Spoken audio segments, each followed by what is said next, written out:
I, your name, Milton Blahyi, do solemnly swear that the testimonies I am about to give to the Truth and Reconciliation Commission of Liberia is the whole truth and nothing but the truth. So help me God. Please. Good morning, ladies and gentlemen. Good morning, Mr. Witness.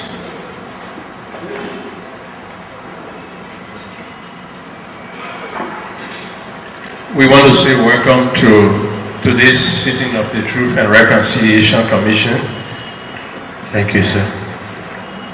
The commissioners are all present, waiting to hear your testimony. These hearings are part of our healing and reconciliation processes. They are intended to assist the Commission in understanding what transpired during our conflict period from 1979 to 2003 and to put the Commission in a position to make appropriate recommendations that will enhance peace, security, national reconciliation, and unity. This is the charge the Commission has, and we appreciate all witnesses who volunteer to come to this process. We think it's an obligation we owe to our country, and we should do it with all commitment and in truth. So we now ask you to proceed with your testimony. You may choose to stand or sit, and routine questions will be, what is your name, just for the records? My name is Joshua Milton Blahyi. Are you employed? No. Where are you resident? I'm presently in Ghana with my family. And, I came down to be part of this process. What is your date of birth? The 30th of September 1971. Okay, so you may proceed.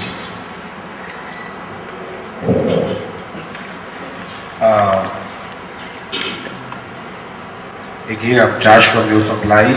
I am from the Crown tribe, a section known as Sapo. And I happen to be the priest for the entire Crown tribe. At the tender age of 11. At 11 years, I was sworn in, or I was initiated to be the priest for my tribe. And as a priest to my tribe, orientation was to defend and protect the welfare of the tribe. President Doe, being from the tribe, I had to provide protection, security for him as a crown man, traditionally. 1989, when the war started, I, along with Ome J. Swan, Yusio Bawe, Nyon Plutele, was invited to give our traditional support to the president being our subject. Four names that were called, two of us, Ome Swan and myself, were traditional priests of different ranks. Yusio Bawe, Nyon Plutele was traditional warriors of different rank. came down 1990. We came to give our support to the president. We did everything we could do. I did everything I could do to protect the interests of the president as related to the tribe. When Jesuen left, for some reason, he said he was going back to do some fortifying of his self and do some sacrifice. He never returned, and the responsibility as a priest was left with me. That is providing protection, traditional marks for the ethnic group that were soldiers. Protection was not supposed to cover anyone outside the tribe.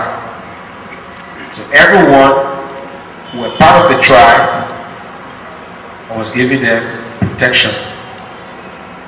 When the president died, it was a frustration. The tribe got in disarray. And so my position as a priest became more dense in protecting the tribe from every part of the country that I could reach. And then the tribe went into exile. Many of them went into exile. The tribe decided to come back under the umbrella as Ulimo. When they came, I was not too effective with Ulimo because it was different tribes besides the Crown tribe, meaning the Mandingos who were in authority, and my protection did not spread over them. So I was like a sort. My effort or my contribution to the faction was partial, was personal, so it was never felt until the Unimo splitted and it came to Unimo J and Unimo K. Unimo J, my tribe again was in authority, so my role was felt. They came to me to continue the protection for the tribe. At that time, it was not the traditional season to make protection. So I needed to physically take part. And as a priest, I'm not supposed to defile my office before my subjects. So normally, wherever the tribe or the faction supposed to go, and they're supposed to go to fight, like they were going back to Bomi for rescue mission, I will leave them 4-5 miles behind, go capture the city before they come and take over. Do everything I could do, use all my traditional powers to subdue the ground before the fighting men reached them. So we had an agreement because as a priest, it was believed that going to kill or going to fight was a reduction of my office, and it was defied to the office. So I needed to make human sacrifices to appease the said deities or the gods that I was representing to the tribe.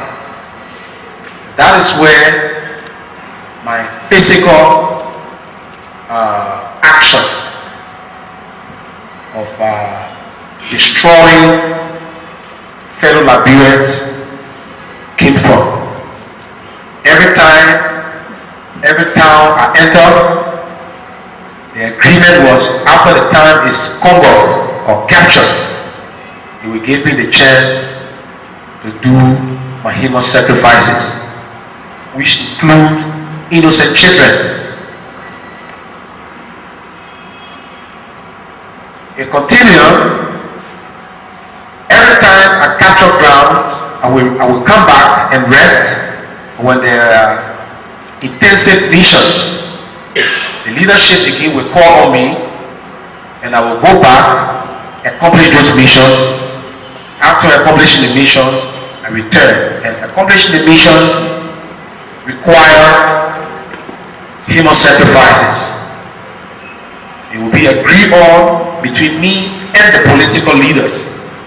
Most of them, like Roosevelt Johnson, General Lincoln, they never wanted the killing to be open.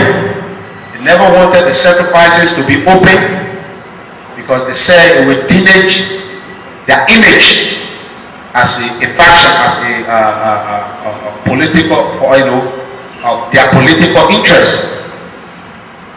And that most of the time when they are rejected, we negotiate on how many people that for this mission I will accept. Sometimes if they agree, they will want us to do it secretly. The truth here is that there is no one that can come up to say, besides some of the fighters that were with us, that could come up to say, Joshua Milton Blahyi killed my child or killed my brother, because all those things was done in deep secret.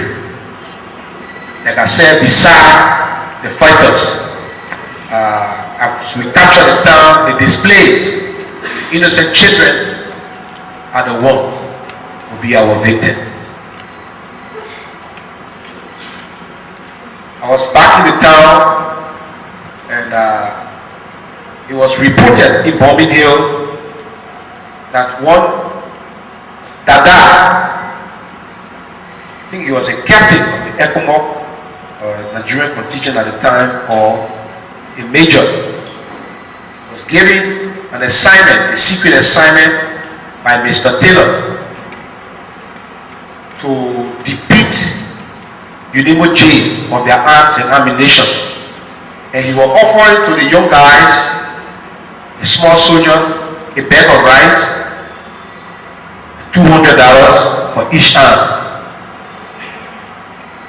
Before Unimo J could realize, all their armor dome was depleted. The children dug from the bush under the house where the armor were kept, or the arms were kept.